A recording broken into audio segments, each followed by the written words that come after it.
درود شنوندگان گرامی، گفتارمان را از سلسله خوانش ادبی آغاز می‌نماییم.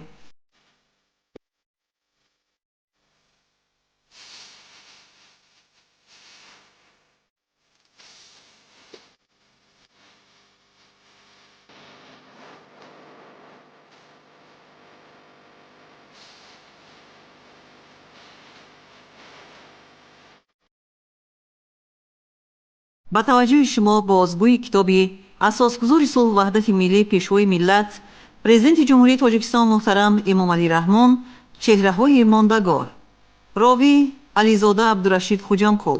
گفتار 69.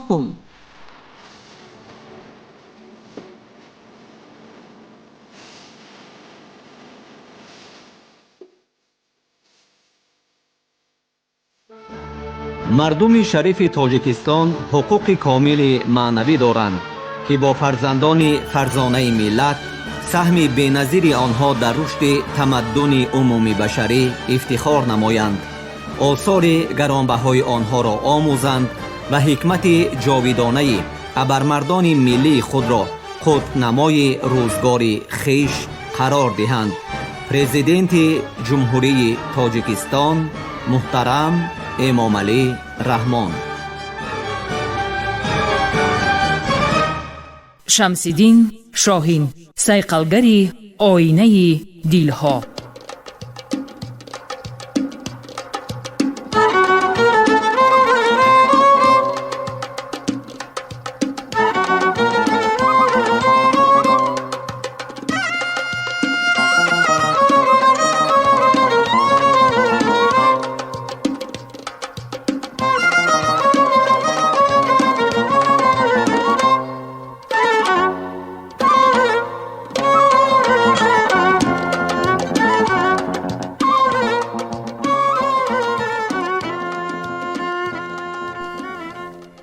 شمس‌الدین شاهین با برهم زدن جهالت و جاری نمودن معرفت و دانش با اصلاح ترتیبات دولتی و وجود آمدن نیک و احوالی مردم را آرزو می کرد و به این آرزو صمیمانه باور داشت. شاعر در این اثر تأکید می کند که اساس دولت را باید عدل و انصاف، عقل و خرد سالم و علم و معرفت تشکیل دهد و در خطاب به زمامداران زمان خود می گوید: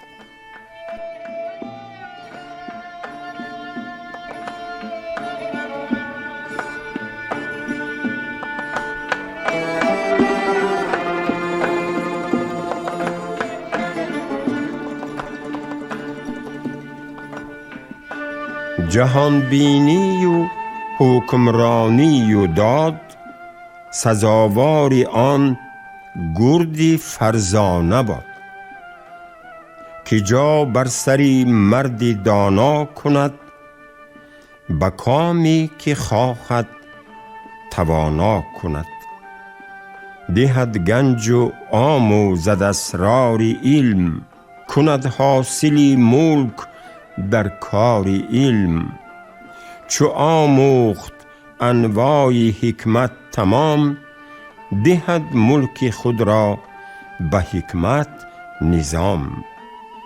همین است رسم جهان خسروان، که دانا ستایند و دشمن ستان.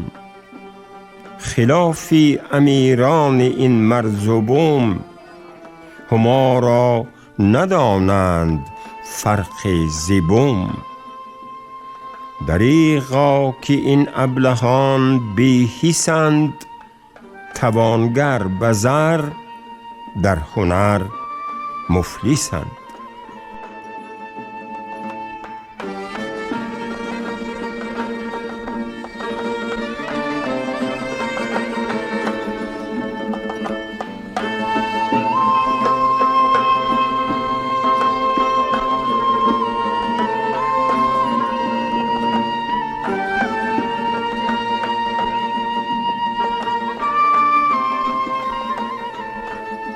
به اقرار شاعر، الهام بخش و راهنمایش در تألیف مثنوی تحفه دوستان سعدی شیرازی بود، ولی اثری او در پایه بوستان قرار ندارد، زیرا از شیخ بزرگوار بهتر دری سخن سفته نمی تواند و هر کوشش در این باب به خرج داده منسوب به کار و نام سعدی است.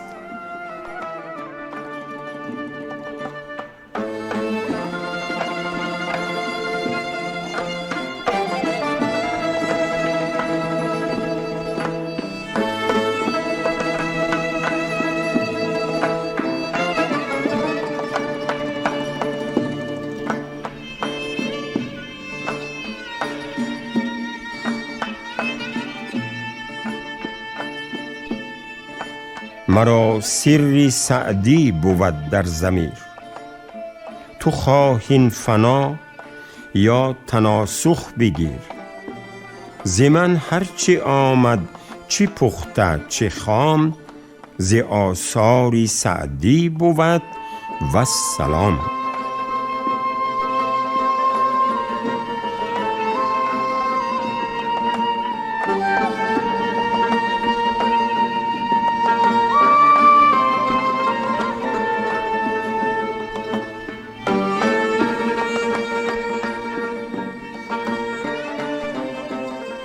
با وجود این، شمس الدین شاهین تنها در شکل و بندی اثر به شیخ سعدی پیروی نموده، برای تصویر واقعه‌های زمانش بیشتر به نقل حکایات واقعی از زندگی خود و پدرش پرداخته، برای پرتأثیر شدن نیروی سخنش تمثیلات فراوانی می آورد و به این وسیله روح و طرز خاصه سخن پردازیش را به نمایش گذاشته است.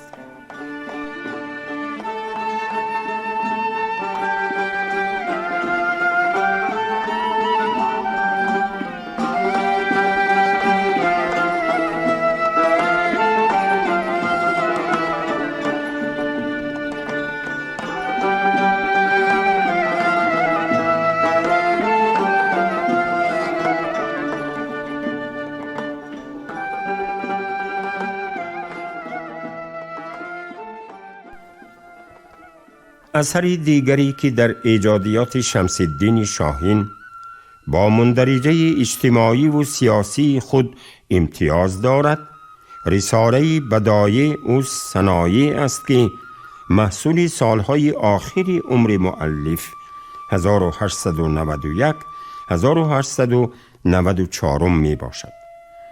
باید گفت که مطالعه نوادر الوقایع علامه دور احمد دانش در اندیشه و جهانبینی شاهین تبدلات جدی به وجود آورد و او نیز عزم کرد که در پیروی این اثری پرشهامت رساله تألیف نموده، در آن برابر ذکر علتهای جمعیتی دور و زمان، سبب و عاقبتهای به وجود آمدن آنها را نیز آشکارا بگوید و به همزمانان هشدار بدهد.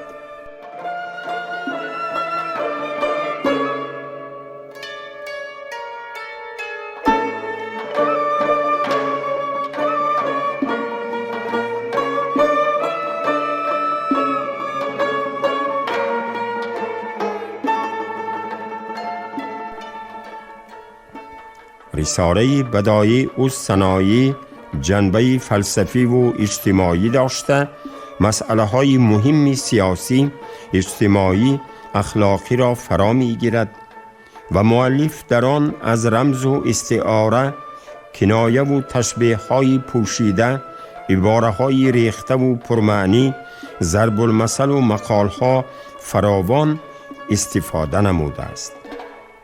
او در مقدمه تأکید می کند که ضربه و مصیبت‌های روزگار برایش سخت تأثیرگذار بودند و از این رو مجبور شده است این اثر را به شکل شکایتنامه نویسد.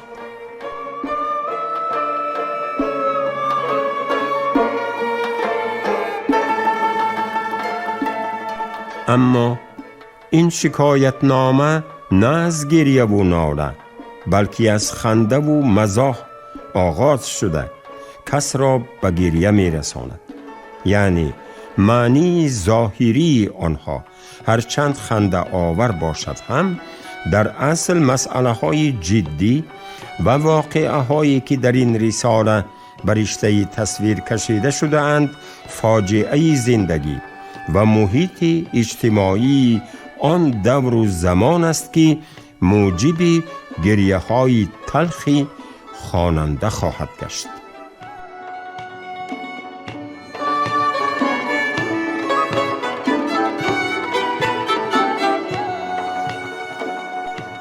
مؤلف در نگارش این رساله از نثر مسجع استفاده برده به این وسیله مقصد و مرامش را بازگو می کند. خدایا به من حق را نشان ده و به حق پیروی نمودن را روزی کن و باطل را باطل نشان ده و از باطل پرهیز نمودن را روزی کن.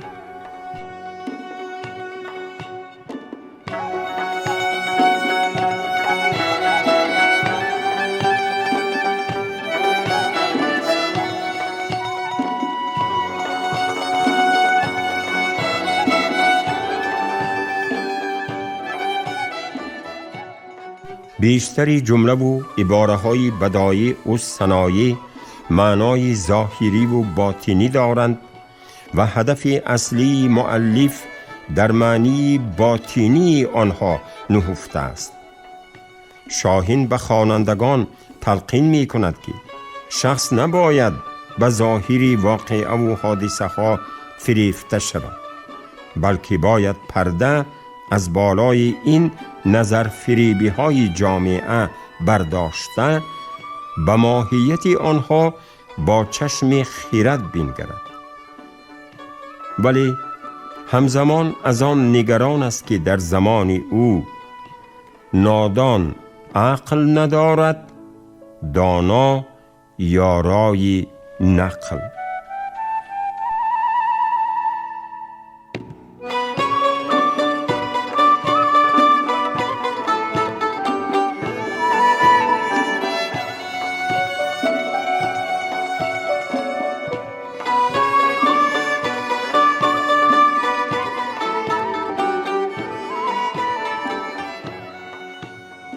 در جای دیگر می نویسد دنیا تماشاگهی شده، افسوس که دیده بینا و دل آگه نیست تا آنچه به دیده بیند به دل گذارد و آن به دل گذارد به صحفه بنگارد. به اندیشه پروفسور رسول هادی زاده در این رساله مؤلف مسئله جامعه و فرد اجتماعی را به میان می گذارد و آن در ادبیات تاجیک یک شکل نوی اثری بدیعی و فلسفی به شمار می رود. همین طریق شاهین در بدایع و صنایع در برابر افاده افکار و عقیده اجتماعی و سیاسی زمان خود آنها را در سبک و اسلوب نوین در شکل عالی بدیعی بیان نموده است.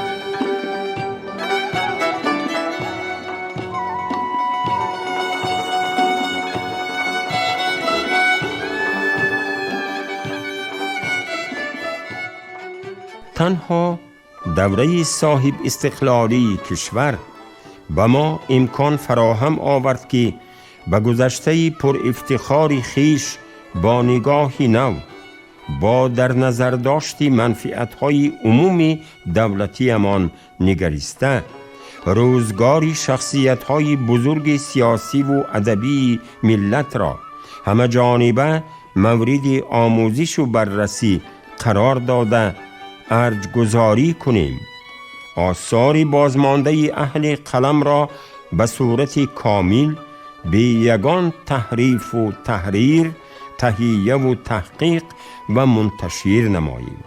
خوشبختانه چنین قدرشناسی نسبت به شمس الدین شاهین نیز صورت گرفته به یکی از ناحیه‌های زیبا منظر دیارمان نام او را گذاشته ایم. جایزه ادبی بخش اتفاق نویسندگان تاجیکستان در ولایت ختلان نیز به نام اوست.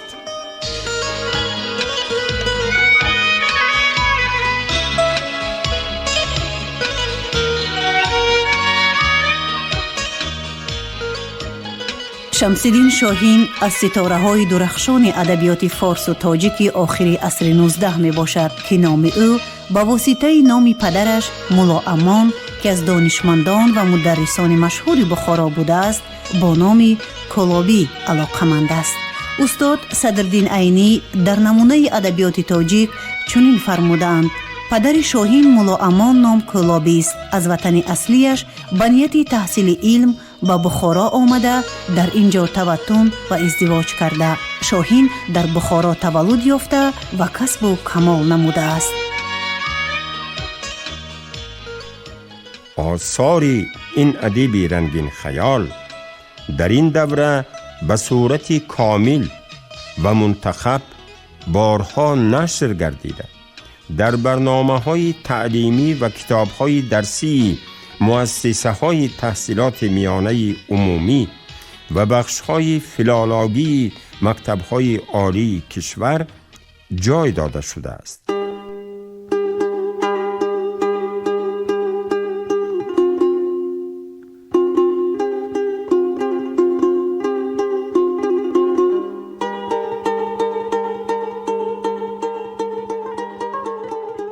در همه منطقه های تاجیکستان عزیزمان کوچه و خیابان های به نام شمس الدین شاهین موجودند و سرودهایش منتظم توسط رادیو و تلویزیون از جانب هنرمندان معروف صدا می دهند. البته در زمان زندگی این قلمکش ذکی طبع جور و جفای زیاد دید و هرگز فلک به مراد او نبود، ولی امروز ما با نام و آثار جاودانیش بر حق افتخار می کنیم.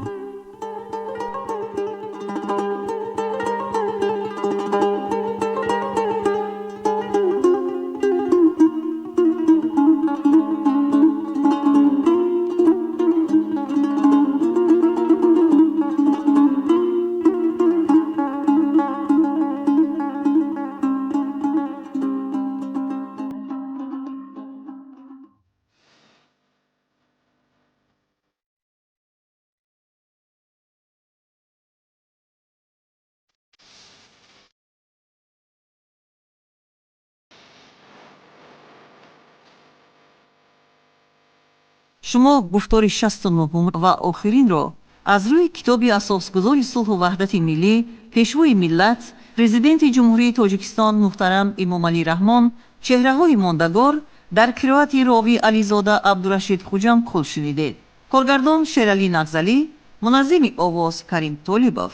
پایان گفتار از سلسله خوانش ادبی.